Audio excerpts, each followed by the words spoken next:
सभी देशवासियों को रेखा मेहरानी की तरफ से नमस्ते। दोस्तों, आज मैं अहम क्वेश्चन लेके आई हूँ जिसका आंसर भारत के सुप्रसिद्ध मास्टर सुखविंदर जी से जानेंगे।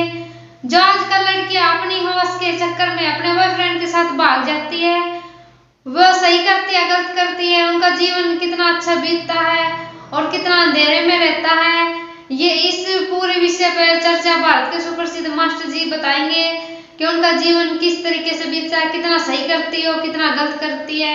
सर बताइए। दोस्तों, रेखा मेहराना ने बहुत ही अच्छा क्वेश्चन आपके बीच में रखा। जैसा कि आप सभी को पता है कि आज कोई ऐसा गांव नहीं बचा जहां से लड़कियां फरार न हो रही हों। पहले दूर दराज के एरिया में सुनते थे, लेकिन आजकल तो कोई जगह अछूती नहीं बची जहां से लड़कियां अपने प्यार के चक्कर में अपनी जवानी की हवस को लेकर उसको मिटाने के लिए एक बॉयफ्रेंड को चुनकर भाग जाती हैं। ना ही वो लड़कियां उस बॉयफ्रेंड का भविष्य देखती, ना करियर देखती, ना खुद का देखती, सिर्फ और सिर्फ उन्हें नजर आती है अपनी शारीरिक भूख। तो रेखा मेहराना जी ने क्वेश्चन रखा कि क्या उनका भविष्य सुरक्षित है या वो लड़कियां पूरे जीवन दुखी रहती हैं। तो भारतवर्ष की प्यारी बेटियों, रेखा मेहराना ने आपके लिए बहुत अच्छा क्वेश्चन रखा है। और जो लड़कियां भाग चुकी हैं या जो भागने की तैयारी में हैं, उनको मैं एक बात बता देता हूं कि जो भाग चुकी हैं उन्हें तो पता ही है कि इस लफड़े में कुछ नहीं पड़ा, क्योंकि जो अरेंज मैरिज होती है, जो मैरिज माँ बाप रचते हैं, माँ बाप तय करते हैं, फैसला लेते हैं, वो मैरिज सफल मैरिज होती है। क्योंकि शादी के बाद कोई भी प्रेमी और प्रेमिका नहीं रहते, उसके बाद वो पति पत्नी बन जाते हैं। और पति पत्नी बनने के बाद जब गृहस्थी जीवन शुरू होता है तो उसमें बहुत सारी मुसीबतें आती हैं जो दो व्यक्ति अकेले नहीं लड़ सकते। उन्हें हर चीज की आवश्यकता होती है, लेकिन जो लड़की या लड़का इस प्रकार के गलत स्टेप उठाता है, उनके साथ कोई परिवार नहीं होता, कोई रिश्तेदार नहीं होता, गांव नहीं होता, कुछ भी नहीं होता उनके साथ, वो अकेले दो रह जाते हैं। और जब उन दो व्यक्तियों के आपस में विचार नहीं मिलते तो वो घुट घुट कर मरने लगते हैं, क्योंकि वो अपने दिल के दुख को किसी के साथ शेयर नहीं कर सकते। उन्होंने शेयर करने के सभी ऑप्शंस पहले ही बंद कर रखे। तो इसलिए भारतवर्ष की प्यारी बेटियों,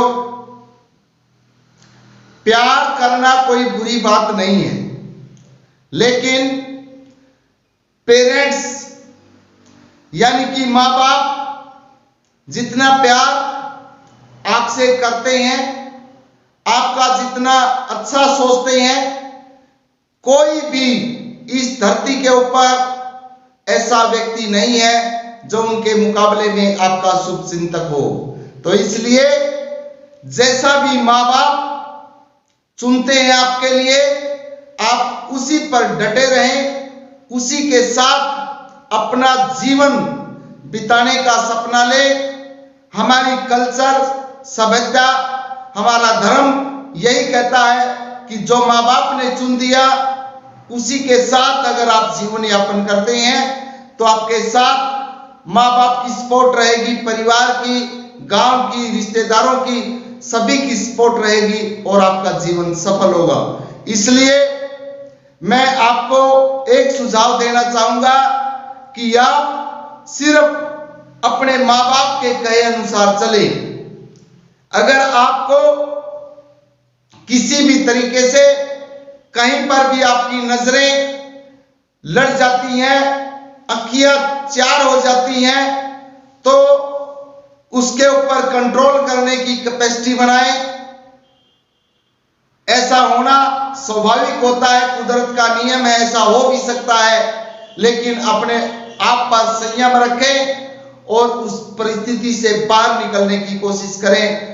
आपने एक बात हमेशा दिमाग में रखनी है कि माँ बाप से बढ़कर कोई आपको प्यार नहीं कर सकता। मैं रेखा मेहराणा का दिल की गहराइयों से धन्यवाद करता हूं कि ऐसे ऐसे अच्छे क्वेश्चन जो समाज को एक नई दिशा देंगे और रेखा मेहराणा समाज को नई दिशा देने के लिए मैदान में उतरी है। आप इनके एपिसोड्स भी देखते हैं, बहुत ही बेहतरीन तरीके से लगभग हर दर्शक का दिल को छूने वाला प्रोजेक्ट रेखा मेहराणा दिल खोलकर उस प्रोजेक्ट पर काम कर रही है। तो मैं रेखा मेहराणा का पुनः दिल की गहराइयों से स्वागत करता हूं और आपसे अनुरोध करता हूं कि रेखा मेहराणा को आगे बढ़ाने में आप सहयोग करेंगे।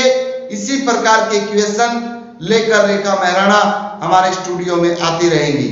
इन्हीं बातों के साथ जय हिंद, जय भारत, जय हिंद, जय भारत।